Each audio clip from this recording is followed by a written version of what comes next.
نحمده ونصلي على رسوله الكريم اما بعد فاعوذ بالله من الشيطان الرجيم بسم الله الرحمن الرحيم رب اشرح لي صدري ويسر لي امري واحلل عقدة من لساني يفقهوا قولي. سبق نمبر 113 آیت نمبر 21 سے 30 تک، لیسن نمبر 113 آیت 21 to 30. وَإِذَا أَذَقْنَا النَّاسَ، اور جب چکھاتے ہیں ہم لوگوں کو. اذقنا ذوق سے ہے، چکھنا جیسے غذا وغیرہ کا ذائقہ. مجازن یہاں رحمت، نعمت یا عذاب چکھنے کے لیے استعمال ہو رہا ہے. اس آیت میں تو رحمت کا ذکر ہے، لیکن یعنی ان تین چیزوں کے چکھنے کے لیے بھی استعمال ہوتا ہے مجازن، رحمت، نعمت اور عذاب. اور جب چکھاتے ہیں ہم لوگوں کو، اور لوگوں سے مراد یہاں نمبر 1 اہل مکہ ہے، اور اس کے بعد عام لوگ مراد ہیں. رحمتن رحمت، رحمت میں دنیاوی اعتبار سے بارش، صحت، وسعت، خوشحالی، اور آخرت کے اعتبار سے جنت کا معنی پایا جاتا ہے. یہاں دنیاوی رحمت مراد ہے. من بعد ضراء، بعد تکلیف کے. تکلیف سے مراد خشک سالی، قحط، مرض، بیماری وغیرہ. مست ہم، جو پہنچتی ہے ان کو، چھو جاتی ہے ان کو. تو کیا ہوتا ہے؟ یعنی جب تکلیف کے بعد آسانی آتی ہے تو لوگ کیا کرتے ہیں؟ اذا لہم مکر، جب ان کے لیے مکر ہوتا ہے، یعنی وہ مکر کرتے ہیں، چالیں چلتے ہیں. فی آیاتنا، ہماری آیات میں. قل کہہ دیجئے اللہ اللہ اسرع، تیز تر ہے. مکرن، مکر میں، تدبیر کرنے میں. اللہ کے لیے جب یہ لفظ آتا ہے تو تدبیر کے معنی میں اور اچھے معنی میں آتا ہے. واللہ خیر الماکرین، یعنی جوابی کارروائی کے طور پر. ان رسلنا، بے شک ہمارے فرشتے، یکتبون، وہ لکھ رہے ہیں، ما تمکرون، جو بھی تم چالیں چل رہے ہو. یہاں اشارہ ہے اہل مکہ کی طرف. مکہ کے لوگوں نے نبی صلی اللہ علیہ وسلم کا مستقل طور پر مسلسل انکار کیا، آپ کی نبوت کو نہیں مانا اور اس روش پر قائم رہے. تو اللہ تعالیٰ نے ان کو سبق سکھانے کے لیے ان پر قحط مسلط کیا، جو 7 سال تک ان پر مسلط رہا. پھر آپ صلی اللہ علیہ وسلم کی دعا سے وہ قحط دور ہوا. جب قحط دور ہو گیا تو اب انہیں کیا چاہیے تھا کہ وہ شکر ادا کرتے. اور شکر ادا کرنے میں اہم ترین بات کیا تھی کہ وہ نبی صلی اللہ علیہ وسلم پر ایمان لے آتے. لیکن اس کی بجائے انہوں نے کیا کیا؟ نعمت پر بھول گئے، اللہ کو بھول گئے، اس کے حکم کو بھول گئے، اور کہنے لگے یہ تو گردش زمانہ ہے، ایسا تو ہوتا رہتا ہے. اس بات کی غلط تعویل کرنے لگے، اور وہ یہ بھول گئے کہ انہیں اس مکر کی سزا مل کر رہے گی، کیونکہ اللہ کے بھیجے ہوئے فرشتے سب کچھ لکھ رہے ہیں. تو یہاں پر ان کی مثال دے کر ہم سب کو بات سمجھائی جا رہی ہے. بات یہ ہے کہ ہر انسان کی زندگی میں اچھے اور برے دن آتے ہیں. خوشحالی ہوتی ہے، پھر کوئی تکلیف آ جاتی ہے، پھر اس کے بعد انسان دعائیں کرتا ہے، تکلیف دور ہو جاتی ہے، پھر اچھے دن آ جاتے ہیں. یہ سب کچھ کیوں ہوتا ہے؟ یہ اپس اینڈ ڈاؤن کیوں ہے؟ ہمارے امتحان کے لیے ہمیں ٹیسٹ کیا جا رہا کہ جب کوئی نعمت ملتی ہے تو ہمارا رویہ کیا ہوتا ہے، اور جب کوئی تکلیف آتی ہے تو ہم کس طرح بہیو کرتے ہیں. مومن کو کیا ربش دیتی ہے؟ جیسا کہ ایک حدیث میں آتا ہے کہ مومن کا حال بھی عجیب ہے کہ جب اسے تکلیف آتی ہے تو وہ صبر کرتا ہے، اور جب خوشحالی ملتی ہے تو وہ شکر کرتا ہے، اور یہ چیز مومن کے سوا کسی کو نصیب نہیں۔ یہ ایمان پرکھنے کا ایک ذریعہ بھی ہے کہ انسان خوشی کے حال میں بھی یا خوشحالی میں بھی خود کو دیکھے اور اللہ کو نہ بھولے، اس کا شکر ادا کرتا رہے، اور اسی طرح تکلیف میں بھی اللہ ہی کی طرف رجوع کرے اور صبر سے کام لے اور دعا کرتا رہے۔ اس کے برعکس عام لوگوں کا حال کیا ہوتا ہے؟ میجورٹی کا حال کیا ہے؟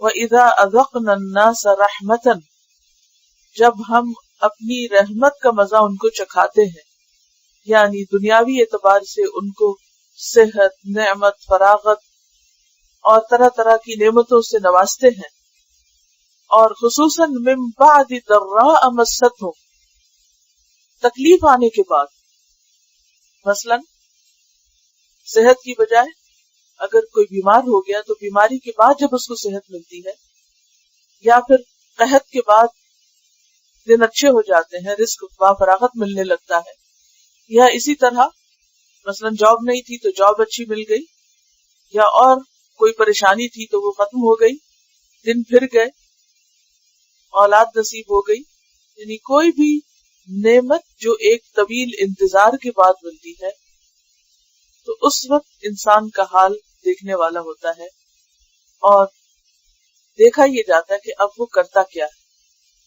تو عموماً لوگ کیا کرتے ہیں کہ جب ہم لوگوں کو تکلیف کے بعد جو انہیں پہنچی ہوئی تھی اپنی رحمت کا مزہ چکھاتے ہیں تو نتیجتاً اذا لہم مکر فی آیاتنا، وہ ہماری آیات میں مکر کرنے لگتے ہیں، آیات کی غلط تعویلیں کرنے لگتے ہیں۔ وہ سمجھتے ہیں کہ یہ سب گردش زمانہ سے ہوا، بس ہر طرح کے حالات آتے رہتے ہیں، یہ نہیں سوچتے کہ یہ تکلیف ان کی اللہ نے دور کی اور یہ اس کی رحمت ہوئی ہے ان پر، اور وہ شکر ادا نہیں کرتے، برے دنوں کو بھول جاتے ہیں اور کبھی آیات کا مذاق اڑانے لگتے ہیں اور کبھی ان کو جھٹلا دیتے ہیں۔ ایسے لوگوں سے کہا جا رہا ہے قل اللہ، کہہ دیجئے کہ اللہ، یعنی ان سب لوگوں سے کہہ دیجئے کہ اللہ اسرع مکرن، تیز تر ہے مکر میں، یعنی مکر کی سزا دینے میں وہ دیر نہ کرے گا، وہ تمہاری چالوں پر تمہیں بہت جلد پکڑ سکتا ہے، وہ فوراً ہی تمہیں سزا دے سکتا ہے، اور ویسے بھی جو کچھ تم کر رہے ہو وہ سب کچھ لکھا جا رہا ہے۔ اللہ تعالی کی چال کیا ہوتی ہے کہ وہ بندے کو ڈھیل دیتا ہے، بندے کے یعنی تکلیف تھی، تکلیف دور ہوئی، حالات اچھے ہو گئے، اب بندہ بھول اٹھتا ہے کہ سب چیزیں میرے کنٹرول میں ہیں اور اللہ کو بھول جاتا ہے، تو اللہ تعالیٰ پھر فوراً اس کو پکڑتا نہیں، اس کی نعمت یا خوشحالی کے دن لمبے کر دیتا ہے، وہ غلط بھی کرتا ہے تو اس کی شامت نہیں آتی، بلکہ غلطی اور گناہ کے باوجود بھی اس کو مزید نعمتیں ملتی چلی جاتی ہیں۔ ایسے میں انسان سوچتا ہے کہ اللہ مجھ سے راضی ہے، حالانکہ یہ سب کچھ اللہ کی تدبیر ہوتی ہے، اس مجرم کو خوب ڈھیل دے کر، خوب نعمتیں دے کر پھر اچانک پکڑا جائے۔ تو اسی کی طرف یہاں اشارہ ہے کہ جب وہ بہت مہلت دیتا ہے تو مجرم سمجھتے ہیں کہ اب ان پہ کوئی عذاب نہیں آئے گا، اب برا وقت نہیں آئے گا، حالانکہ یہ مہلت دراصل امتحان کا وقت تھا، پھر اچانک وہ اللہ کے عذاب میں پکڑے جاتے ہیں۔ ان رسلنا یکتبون ما تمکرون، اور اگر دنیا میں کوئی دوبارہ نہیں بھی پکڑا جاتا تو کیا ہوتا ہے؟ آخرت میں تو پکڑ ہوگی، اور اس دن انسان کا سب کیا دھرا اس کے سامنے آ جائے گا، اور تکلیف کے دنوں میں بھی وہ اپنے گناہوں کو یاد نہیں کرتا۔ تو ہم سب کے لیے سبق یہ ہے کہ اگر اللہ نے ہمیں صحت زندگی، مال، اولاد اور دیگر نعمتوں سے نوازا ہوا، اس وقت میں ہم زیادہ سے زیادہ اللہ کی اطاعت کے کام کریں، اپنی آخرت کے لیے کچھ کما لیں، اور یہ نہ سمجھے کہ ہمیں اب خوب چھوٹ مل گئی، آزادی مل گئی، اب ہم جیسے چاہیں زندگی گزاریں۔ تکلیف میں تو انسان پھر اللہ کی طرف رجوع کر ہی لیتا ہے، کسی نہ کسی طرح اس کو یاد کر لیتا ہے، دعائیں مانگ لیتا ہے، جیسے کہ سورۃ یونس کی آیت 12 میں آتا ہے وَإِذَا مَسَّ الْإِنسَانَ الضُّرُّ دَعَانَا لِجَنبِهِ أَوْ قَاعِدًا أَوْ قَائِمًا فَلَمَّا كَشَفْنَا عَنْهُ ضُرَّهُ مَرَّ كَأَن لَّمْ يَدْعُنَا إِلَىٰ ضُرٍّ مَسَّهُ۔ جب تکلیف آتی ہے تو انسان اٹھتے بیٹھتے لیٹے کھڑے بیٹھے اللہ کو پکارتا ہے، جب تکلیف گزر جاتی ہے تو سب بھلا دیتا ہے، گویا اس نے کبھی اللہ کو پکارا ہی نہ تھا۔ حضرت علی رضی اللہ تعالیٰ عنہ کا ارشاد ہے اللہ جس کی دنیا فراخ کر دے اور وہ یہ نہ سمجھے کہ اللہ کی طرف سے ڈھیل ہے تو اس کی عقل فریب خوردہ ہے۔ اللہ جس کی دنیا فراخ کر دے اور وہ یہ نہ سمجھے کہ یہ اللہ کی طرف سے ڈھیل ہے تو اس کی عقل فریب خوردہ ہے۔ کیا مطلب؟ یعنی نہ سمجھ ہے وہ شخص، وہ دھوکے میں، وہ اپنے آپ کو دھوکہ دے رہا، سیلف ڈسپشن کا شکار۔ کون؟ جو فراخی میں اللہ کو بھول جائے اور یہ نہ سمجھے کہ یہ اللہ کی طرف سے ایک مہلت ہے، ایک ڈھیل ہے، تو وہ دھوکے میں، کیونکہ جلد پکڑ ہونے والی۔ اب دیکھیے کہ اگر انسان کو ساری زندگی کوئی بھی مشکل نہ آئے تو کیا موت سب سے بڑی عبرت کی چیز ہے؟ کیا موت کے ذریعے انسان کی پکڑ نہ ہو؟ ہر ایک پر آنا ہے نا یہ وقت، پھر وہ بھاگ کر کہاں جائے؟ ویسے تو انسان ہر روز رات کو اس تجربے سے گزرتا ہے جب وہ دن بھر اپنی مرضی کرنے کے بعد تھک کر بے بس ہو کر نیند کی آغوش میں چلا جاتا ہے۔ انسان ریزسٹ نہیں کر سکتا، سب کچھ چھوڑ دیتا ہے جب نیند آتی، اسے پھر کچھ اچھا نہیں لگتا اور وہ چاہتا ہے کہ وہ سو جائے۔ اسی طرح انسان دنیا میں جتنی بھی بھاگ دوڑ کر لے، جتنا بھی مال کما لے، جتنا بھی بڑا گھر بنا لے، جتنی بھی دنیا بھر کی آسائش کی چیزیں اور خوبصورتی کی چیزیں اس میں لا کے رکھ دے، وہ خوشیوں پر قادر نہیں ہے انسان۔ کوئی چیز اس کو موت سے چھڑا نہیں سکتی۔ موت آئے گی اور اچانک آئے گی اور سب کچھ لے جائے گی۔ قُلِ اللَّهُ أَسْرَعُ مَكْرًا إِنَّ رُسُلَنَا يَكْتُبُونَ مَا تَمْكُرُونَ۔ جو بھی تم چالیں چل رہے ہو سب کچھ لکھا جا رہا ہے، ہمارے فرشتے اس کو لکھ رہے ہیں۔ پھر اللہ کی قدرت کی کچھ نشانیاں بتائی گئی۔ هُوَ الَّذِي، وہ اللہ، وہ ذات ہے۔ اور یہ نشانی کیوں بتائی جا رہی ہے؟ تاکہ اے لوگوں تم یاد رکھو کہ جو رب تم پر غالب اور مالک ہے اس کی کتنی طاقت ہے اور تم اس سے کسی طرح بھاگ سکتے نہیں۔ وہ کون ہے؟ الذی یسیرکم فی البر والبحر، جو تم کو سیر کراتا ہے، چلاتا ہے، چلنے کی طاقت دیتا ہے، فی البر والبحر، خشکی اور سمندر میں، یعنی اپنی حفاظت میں رکھ کر تمہیں دنیا بھر میں گھماتا ہے۔ ورنہ آپ دیکھیے کہ خواہ خشکی ہو خواہ سمندر، ہر جگہ خطرات موجود ہیں یا نہیں؟ جس زمین پہ انسان چل رہا ہوتا ہے کچھ بعید نہیں کہ نیچے سے زمین پھٹ پڑے۔ آپ نے بھی شاید وہ چھوٹا سا مووی کلپ تھا، کسی نے مجھے ای میل پہ بھیجا تھا کہ گاڑیاں چلی آ رہی ہیں اور آگے سے زلزلے کی وجہ سے زمین پھٹی بھی اور وہ اپنی پوری سپیڈ سے آ کے اس کے اندر گر رہی۔ ہم جب ہائی وے پہ گاڑی لے کے جاتے ہیں اور پوری سپیڈ کے ساتھ جا رہے ہوتے ہیں تو کبھی ہم نے سوچا کہ اصل طاقت کس کی؟ یہ زمین جو اس وقت ہمارے آگے مسخر ہے اور ہم اس پہ دوڑ رہے ہیں، یہ دراصل کس کی رحمت کی وجہ سے دوڑ رہے ہیں۔ اور اگر یہ زمین ہم کو سہارا نہ دے اور اللہ کے حکم کے تابع نہ ہو، اللہ نے اسے مسخر نہ کیا ہو، تو ہم اس پہ کوئی دو قدم نہیں چل سکتے۔ ہم سب جانتے کہ زمین کے اندر لاوا ہے اور ہر وقت اس کے اندر کچھ نہ کچھ طوفان آتے رہتے ہیں اور کئی جگہوں سے لاوے پھٹ سکتے ہیں اور باہر نکل سکتے ہیں، زمین دھنس سکتی ہے، زلزلے آ سکتے ہیں، ٹوٹ پھوٹ ہو سکتی ہے، کچھ بھی ہو سکتا ہے، لیکن یہ اللہ ہے کہ ہمارے گناہوں کے باوجود ان سب چیزوں کو ہمارے لیے مسخر کیے ہوئے کہ ہم امن چین کے ساتھ اٹھتے بیٹھتے سوتے جاگتے کھاتے پیتے اور اپنی مرضی کے سارے کام کرتے پھر رہے۔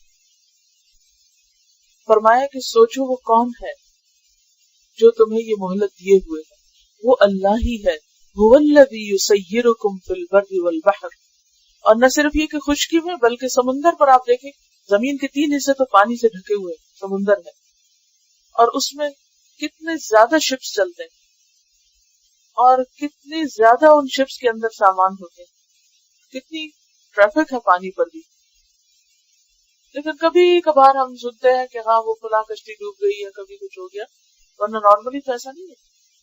اور کچھ علاقوں میں تو دن میں کئی دفعہ لوگ اس پر سفر کرتے ہیں۔ اگر آپ کو استنبول جانے کا اتفاق ہو تو آپ دیکھیں گے کہ استنبول کا شہر جو ہے وہ 2 بر اعظم پر ہے، 2 کانٹیننٹ، یورپ اور ایشیا۔ بہت سے لوگ رہتے یورپ والے حصے میں ہیں اور کام ایشیا والے حصے میں کرتے ہیں یا وائس ورسا۔ صبح کام پہ آتے بھی سمندری راستے سے اور جاتے بھی اسی سے، اور یہ روز کا معمول، ہر روز، اور لہروں میں سے گزرتے ہیں۔ کئی شہر ایسے ہیں جیسے انڈونیشیا میں کئی ہزار جزیرے، اب اس میں لوگ کوئی اس میں رہ رہا ہے، کوئی وہاں رہ رہا ہے، کوئی وہاں رہ رہا ہے، ہر وقت کشتیاں چل رہی ہیں، آ رہے ہیں جا رہے ہیں۔ کبھی کبھار ہم سنتے ہیں کہ کوئی حادثہ ہوا، ورنہ تو سب امن سے چل ہی رہا ہوتا ہے۔ تو یہ کون ہے جس نے یہ امن فراہم کیا ہوا ہے اور زمین پر یہ سارے کام انسان کرنے کے قابل ہے؟ هو الذی یسیرکم فی البر والبحر، یہ اللہ ہی ہے۔ حتی یہاں تک کہ اذا کنتم فی الفلک، جب تم کشتی میں ہوتے ہو یا جہاز میں، سمندری جہاز میں، یعنی سوار ہوتے ہو، پھر کیا ہوتا ہے؟ وجرین بہم بریح طیبۃ، اور وہ چلتی ہیں یعنی کشتیاں، بہم ان کو لے کر، یعنی سواریوں کو لے کر، بریح طیبۃ پاکیزہ ہوا کے ساتھ، یعنی بڑی خوشگوار اور موافق ہوا کشتیوں کو چلا رہی ہوتی۔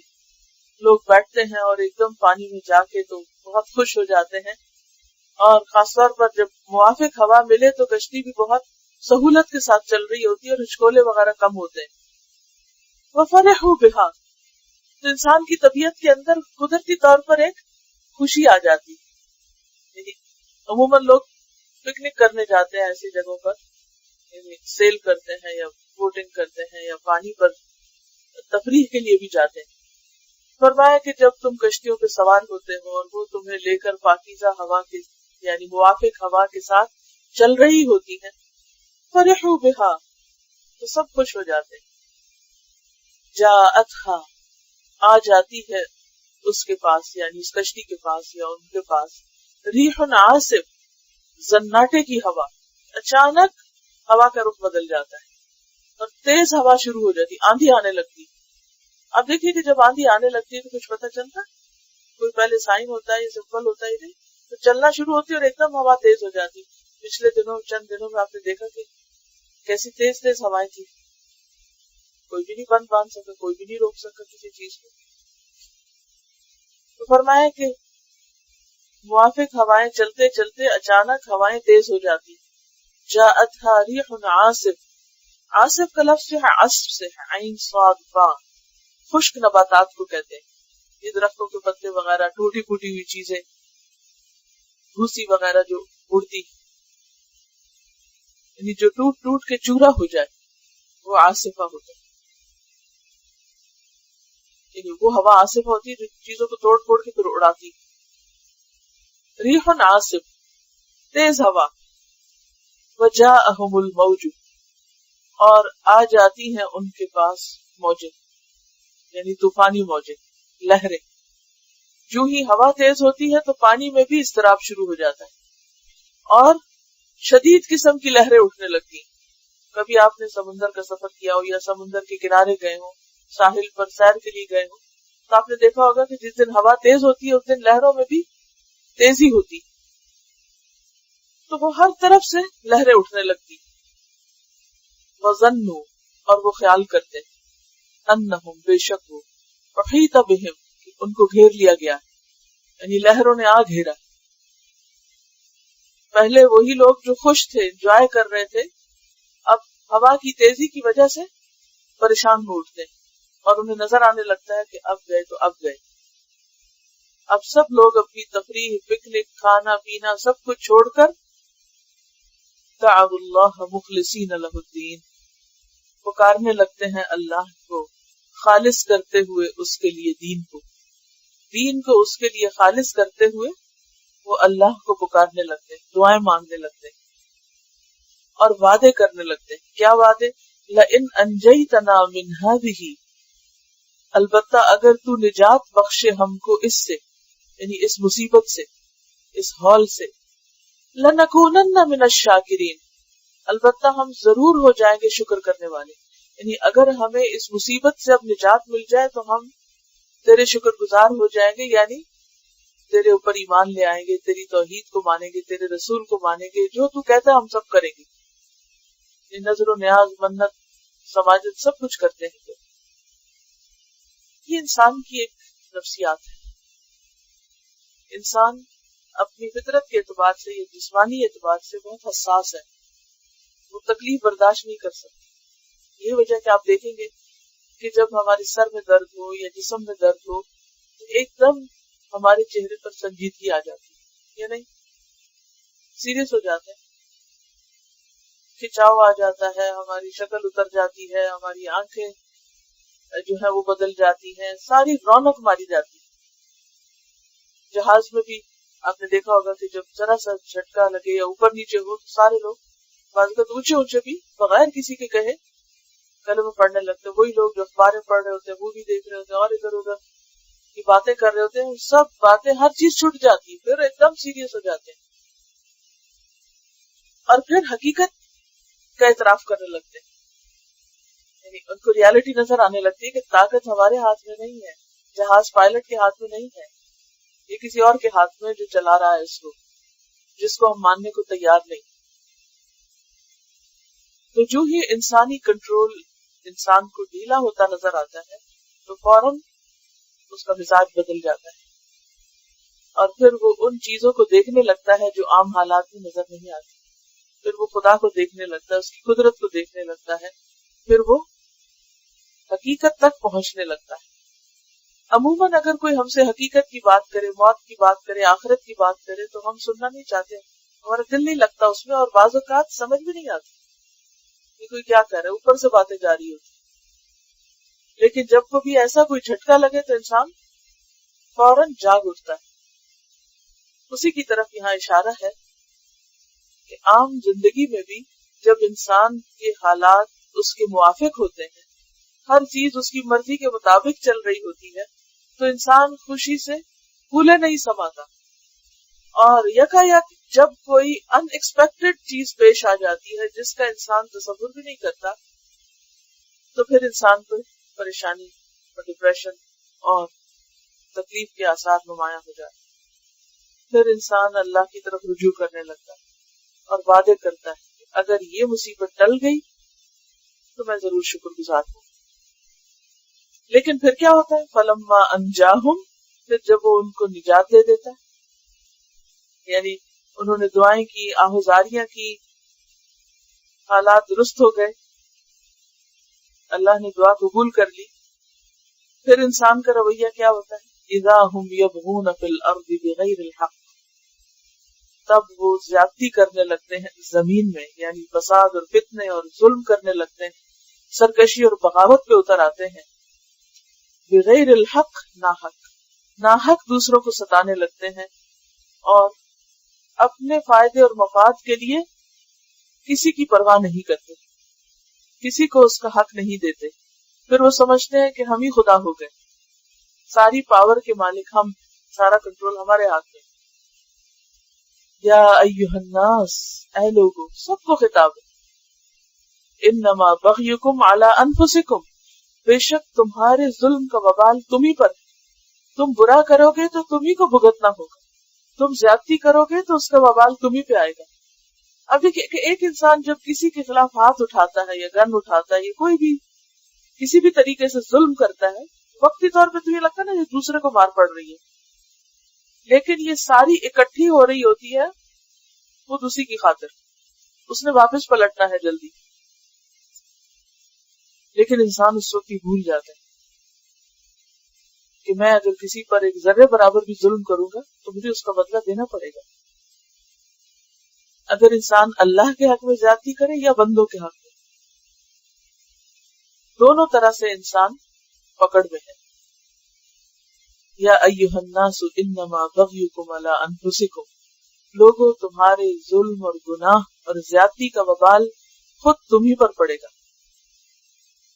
حدیث میں آتا ہے نبی صلی اللہ علیہ وسلم نے فرمایا ظلم اور زیادتی اور قطع رحمی سے بڑھ کر، ظلم، زیادتی، قطع رحمی یعنی رشتوں کو کاٹنا، اور کوئی گناہ ایسا نہیں جس کا ارتکاب کرنے والے کو اللہ دنیا میں بھی جلد سزا دے، دنیا میں بھی جلد پکڑ ہو جاتی اور اس کے ساتھ ساتھ آخرت میں بھی عذاب دے.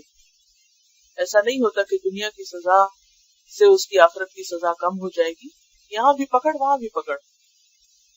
لہذا کسی پر بھی کسی کے خلاف کوئی بات کرنے سے پہلے، کسی کو ستانے سے پہلے، کسی کو پریشان کرنے سے پہلے، کسی پہ زیادتی کرنے سے پہلے انسان ضرور یہ سوچ لے کہ یہ دراصل وہ دوسرے کے ساتھ نہیں خود اپنے ساتھ کر رہا ہے، جس کو وہ آج نہیں دیکھ رہا لیکن کل دیکھے گا. یا ایھا الناس انما بغیکم علی انفسکم متاع الحیات الدنیا، دنیا کی زندگی کا سامان ہے، یعنی اس وقت جس چیز کے مزے تم کر رہے ہو یہ بہت تھوڑے دن کا ہے. ثم الینا مرجعکم، پھر ہماری طرف تمہارا لوٹنا ہے، پھر تم ہماری طرف واپس آؤ گے یعنی مرنے کے بعد. فننبئکم، پھر ہم تم کو بتائیں گے، آگاہ کریں گے، کیا؟ بما کنتم تعملون، جو کچھ تم عمل کرتے رہے، یعنی تمہارے اعمال کے بارے میں ہم تمہیں اچھی طرح بتائیں گے کہ تم کیا لے کر آئے ہو. ظلم، زیادتی، دوسروں کو تکلیف دینا، یہ سب بھرا ہوا ہوگا تمہارے ساتھ، سب تم اپنے اوپر ہی لاد کر آؤ گے اور تمہیں کو دکھا دیا جائے گا. تو بات یہ ہے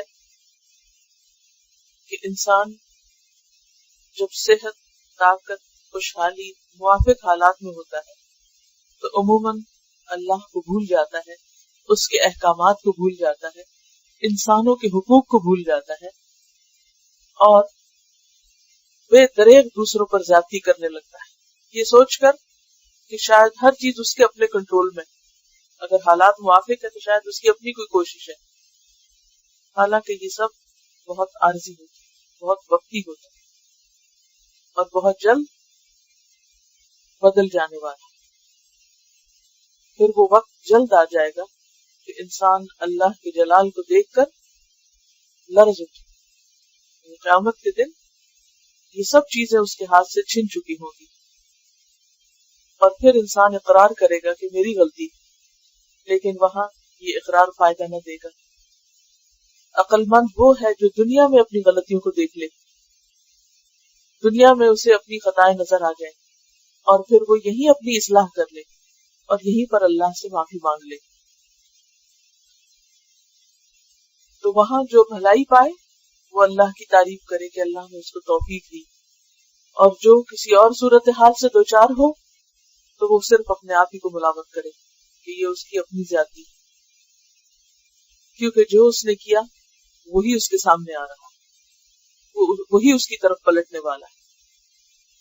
ہر ایکشن کا ایک ری ایکشن. اللہ نے دنیا اسی طریقے پر بنائی کہ انسان جو کرے وہی اس کے اوپر پلٹے. کبھی اگر کوئی تکلیف بھی دے، نقصان بھی دے، تو بھی انسان عدل سے کام لے، حد سے آگے نہ بڑھے، مبالغہ آرائی نہ کرے، باتوں کو بڑھا چڑھا کے بیان نہ کرے، کسی پر جھوٹا الزام نہ لگائے، کسی پر زیادتی نہ کرے. بعض اوقات انسان ایسی پوزیشن میں ہوتا ہے کہ جس میں دوسرا اس کے سامنے بالکل کمزور ہوتا ہے اور وہ اپنا دفاع نہیں کر سکتا. انسان ایسی اتھارٹی، پاور اور اقتدار سے ناجائز فائدہ اٹھانے لگتا ہے. لیکن بہت جلد وہ وقت آ جاتا ہے کہ انسان کمزور ہو جاتا ہے، بیمار ہو جاتا ہے، بوڑھا ہو جاتا ہے، سارے حالات تبدیل ہو جاتے ہیں، اور پھر اللہ تعالیٰ انسان کو بعض اوقات انہی لوگوں کے رحم و کرم پہ چھوڑ دیتا ہے. تو اس برے وقت سے ڈرنا چاہیے. اور ابھی بھی مہلت ہے، کیونکہ ہم میں سے ہر شخص، یا ایھا الناس کہا گیا نا، سب سے خطاب، مجھ سے، آپ سے، سب سے، کہ جو بھی ہم نے کسی کے حق میں کوئی کمی کوتاہی کی، کوئی زیادتی کی، اس سے توبہ کر لیں اور اپنے رویوں کی اصلاح کر لیں، کہ کہیں ایسا نہ ہو کہ کل کو جیسا کرو گے ویسا کرو گے. انما مثل الحیات الدنیا، بے شک دنیا کی زندگی کی مثال. کس کی زندگی؟ ہر انسان کی زندگی، خود اوور آل دنیا کی بھی، اور پھر ہم میں سے ہر ایک کی زندگی جو. انما مثل الحیات الدنیا کماء، دنیاوی زندگی کی مثال پانی کی طرح ہے، اور پانی سے مراد یہاں بارش ہے. انزلناہ من السماء، ہم اس کو آسمان سے اتارتے ہیں. فاختلط بہ، پس مل جاتا ہے اس کے ساتھ، یعنی بارش کے پانی کے ساتھ، نبات الارض، زمین کا سبزہ. یعنی وہ پانی زمین پر گرنے کے بعد، مٹی میں جانے کے بعد، پودوں کے ذریعے واپس زمین کے اوپر آ جاتا ہے. پتا بھی توڑے اور مسلے تو اس کے اندر سے کیا ہوتا ہے؟ پانی ہوتا ہے. تو وہ پانی جو آسمان سے اترا تھا، زمین کے اندر جانے کے بعد دوبارہ پودوں میں آ گیا. فاختلط بہ نبات الارض، نبات الارض جو ہے اس میں پانی مل گیا. اللہ کی قدرت دیکھیے، کبھی وہ بادل میں تھا، پھر وہ زمین پہ برسا، پھر وہ پودوں کے ذریعے واپس زمین پہ باہر آ گیا. پھر آپ ان سبزیوں کو جوس بنا کے اس کا پانی نکال کے پیتے. کبھی جوس پیتے ہوئے یہ سوچا کہ کہاں سے آیا، یہ کس نے بندوبست کیا تھا؟ مما یاکل الناس، اس میں سے جو لوگ کھاتے ہیں، والانعام، اور مویشی جانور کھاتے ہیں. حتی اذا اخذت الارض زخرفها، یہاں تک کہ جب زمین نے پکڑ لیا، اخذت پکڑ لیا، الارض زمین نے، زخرف، زخرف کہتے ہیں کسی چیز کا کمال حسن، زمین کا سبزہ، یعنی جب زمین پر خوب سبزہ پھیل جاتا ہے. بس زینت، اور وہ مزین ہو جاتی، آراستہ ہو جاتی، خوشنما ہو جاتی. یعنی بارش ہوئی، زمین سے سبزہ نکلا، اور سبزے نے زمین کو خوبصورت بنا دی، ہر طرف ہریالی. وظن اہلھا، اور سمجھنے لگے اس کے رہنے والے، یعنی جنہوں نے اس کو اگایا تھا، کاشتکار وغیرہ، انہم، بے شک وہ، قادرون علیہا، اس پر قادر ہیں، قبضہ اور قدرت رکھتے ہیں. اس پر، اس سبزے پر، کہ جب چاہیں کاٹ لیں، جب چاہیں اس کا جو فروٹ ہے وہ اتار لیں. تو ہوتا کیا ہے؟ اتاہا امرنا، آ گیا اس پر ہمارا فیصلہ، عذاب کا فیصلہ. لیلن او نہارن، رات کو یا دن کو، کوئی بگولا آ پڑا. فجعلناہا حسیدا، تو بنا دیا ہم نے اس کو کٹی ہوئی کھیتی کی طرح، سارا فصل تباہ ہو گیا، سارا پھل مارا گیا. کأن لم تغن بالامس، گویا کہ نہ بسا تھا کل تک، یعنی کل تک یہ زمین بسی ہی نہ تھی، کہیں آبادی ہی نہ تھی. کذالک نفصل الآیات، اسی طرح ہم کھول کھول کے بیان کرتے ہیں آیات کو، لقوم یتفکرون، اس قوم کے لیے جو غور و فکر کرے. ہم سب کے لیے ایک بہت ہی عبرت کی بات، بہت بڑا سبق ہے اس آیت میں. دنیا کی زندگی کی حقیقت کو سمجھایا گیا ہے. اس کی حقیقت کیا ہے؟ دنیا کی زندگی دراصل ہمیں امتحان کے لیے ملی. اللہ تعالیٰ اچھے اور برے حالات دے کر ہمیں ٹیسٹ کر رہا ہے کہ ہم کس طرح کا رویہ اختیار کرتے ہیں، اور ہم میں سے ہر ایک کا امتحان ہو رہا ہے. اس امتحان کے لیے اللہ نے ہمیں کچھ آزادی بھی دے رکھی، کچھ فریڈم ہے ہمارے پاس. اس آزادی کا انسان ناجائز فائدہ اٹھاتا ہے. انسان سمجھتا ہے کہ وہ جو چاہے کرے، آزاد ہے نا، جیسے چاہے کرے، جب چاہے سوئے، جب چاہے اٹھے، نماز پڑھے یا نہ پڑھے، کوئی تکلیف میں ہے اس کی مدد کرے یا نہ کرے، کسی کے کام آئے یا نہ آئے. میری زندگی، مائی سیلف، میرا ڈیسیژن، میں ہی سب کچھ، جو چاہوں کروں. آج بچے بچے کی زبان پہ ہی ہوتا ہے، کیا کہتے ہیں؟ It's my life, my life, یعنی گویا میں مالک ہوں اپنی لائف، جو چاہوں کروں. اب کیا ہوتا ہے کہ جب انسان کے پاس صحت ہوتی ہے اور مال کی فراوانی ہوتی ہے، اور اب تو بچوں کے لیے بھی کچھ مشکل نہیں، کچھ کام کر لیں اور کچھ پیسے کما لیں اور پھر جیسے چاہیں استعمال کریں، ماں باپ کی بھی محتاجی زیادہ نہیں. اب کیا ہوتا ہے کہ بارش برستی، زمین کی طرح اللہ نے مثال دی، بارش برستی. بارش کیا ہے؟ نعمتیں، مال و دولت، سہولتیں، فراخی، ہر طرح کی آزادی. اب وہ مختلف شکلیں اختیار کرتا ہے مال. فاختلط به نبات الارض، جیسے وہ زمین کے اندر جا کر ہریالی کی شکل میں باہر آتا ہے، اسی طرح کچھ لوگوں کے پاس جب مال آتا ہے تو وہ ان کے لباس، ان کے کپڑوں، ان کے زیور، ان کی ہر ایک کی پسند کی جو جو چیزیں ہوتی ہیں اس میں وہ جھلکنے لگتی، یعنی لوگ آراستہ ہو جاتے ہیں، صحت اچھی ہو جاتی ہے اچھے کھانے کی وجہ سے، لباس قیمتی ہو جاتا ہے، زیورات ہو جاتے ہیں، میک اپ، ہر طرف آراستہ ہو گئے. یہی لفظ جو دو یہاں استعمال ہوئے نا، زخرف اور زینت، یہ انسانوں پہ نظر آنے لگتی. آرائش، خوبصورتی اور زینت، خوش نمائی، اس مال کی وجہ سے گھروں میں بھی خوبصورتی نظر آتی ہے اور جسموں پر بھی خوبصورتی نظر آتی ہے. اور انسان کے دماغ میں کیا سما جاتا ہے؟ دنیا کی یہ عارضی سج دھج اور زیب و زینت دیکھ کر وَظَنَّ أَهْلُهَا أَنَّهُمْ قَادِرُونَ عَلَيْهَا، وہ سمجھنے لگتے ہیں کہ وہ ان سب چیزوں پر قدرت رکھتے ہیں، قبضہ رکھتے ہیں، یہ سب ان کے کنٹرول میں، جو چاہیں خرید لائیں، جو چاہیں پھینک دیں، جو چاہیں بنائیں، یہ سب ہمارا ہے. اور اس مال و دولت میں پھولے نہیں سماتے. حالانکہ یہ سب فریب ہوتا ہے، کیونکہ مصیبت آتے دیر نہیں لگتی. کوئی بھی جاب جا سکتی، کوئی بھی بزنس جا سکتی، انسان کی اپنی عقل ماری جا سکتی، طاقت چھن سکتی، اتھارٹی چھن سکتی، گھر جا سکتی، آسمانی آفتیں آ سکتی، زمین سے کوئی مصیبت آ سکتی، کسی بھی وقت کچھ ہو سکتا ہے. اسی کی طرف یہاں اشارہ ہے. اتاہا امرنا لیلا او نہارا، دن ہو یا رات، کسی وقت کوئی مصیبت پڑ سکتی. اور ایسا ہوتا ہے،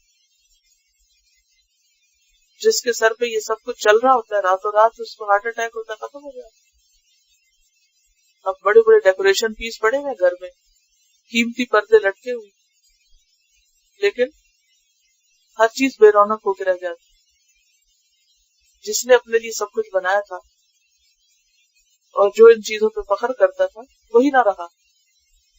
اتاہا امرنا لیلا او نہارا فجعلناها حصیدا، ہر چیز برباد ہو جاتی.